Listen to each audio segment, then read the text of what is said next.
Oui, c'est une belle édition parce qu'on a une diversité des entreprises qui ont proposé des dossiers. Ça va de la grande entreprise industrielle internationale aux petits producteurs de machines pour un marché très fermé, très petit. Mais tous sont mus par la même préoccupation, c'est faire différemment, faire mieux, essayer de gagner un avantage concurrentiel et puis d'autres spécificités de cette édition qui apparaissent. Alors je crois que tous les membres du jury ont identifié qu'effectivement cette année, des préoccupations environnementales, d'ergonomie sont apparues de manière peut-être plus marquée. On voit par exemple SCM qui fait de l'optimisation et qui va gagner quelques centimètres de champ parce qu'au regard du volume, ça fait quand même un certain tonnage de déchets qui a été économisé. Donc effectivement, on va aller chercher le petit gain de productivité. Et puis à l'inverse, on a des technologies de rupture qui vont peut-être, parce que ça reste encore à l'échelle de la R&D, essayer d'apporter des nouvelles propriétés aux matériaux bois en injectant du CO2 dégagé par ailleurs par des systèmes polluants. Donc là, on voit qu'effectivement, il y a des choses à tous les niveaux. Et puis, on voit des acteurs qui, je pense à Festool, mais je ne peux pas tous les citer, qui essayent d'améliorer le confort, d'améliorer les conditions de travail. Et ça, c'est important que les entreprises continuent d'innover. Ça contribue à l'attractivité des métiers, quelque part, rendre les métiers moins pénibles, un poste de travail plus ergonomique, c'est un poste de travail où on se fatigue moins et ça contribue justement à rendre intéressant le métier et on en a tous besoin.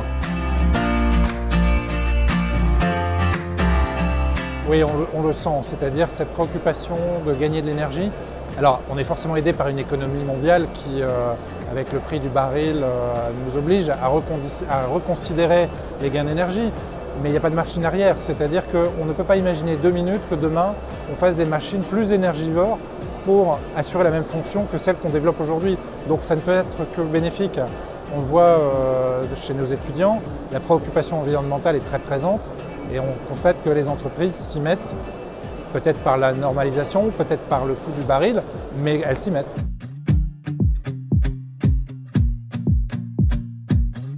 Ça a été rappelé effectivement quand on a débattu entre nous.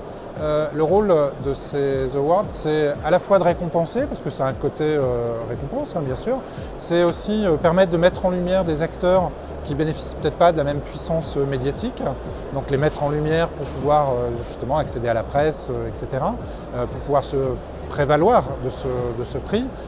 C'est extrêmement important de montrer qu'il y a des innovations. D'abord au sein de l'industrie, tel acteur qui innove, etc. Mais parce qu'on a aussi besoin, et j'en parlais à l'instant, de l'attractivité. On a besoin de montrer que c'est une filière qui bouge, c'est une filière qui essaye de faire mieux, et une filière qui fait mieux, c'est une filière qui donne envie. Et c'est de ça dont on a besoin, donner envie.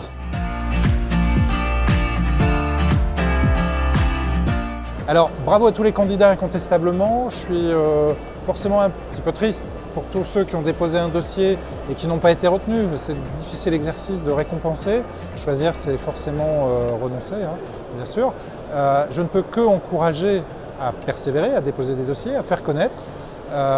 Et j'ai aussi une petite recommandation pour les prochaines éditions. C'est qu'on a vu aussi des innovations sur des stands qui n'ont pas fait l'objet d'un dossier. Et ça, je ne peux que encourager les entreprises à faire connaître.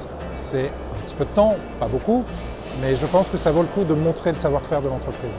C'est un sujet qui nous tient à cœur. On a besoin de cette dynamique d'un salon, d'une part, mais aussi de cette dynamique autour de demain. Notre métier de former, c'est bien de parler d'avenir. Et l'innovation, c'est parler d'avenir.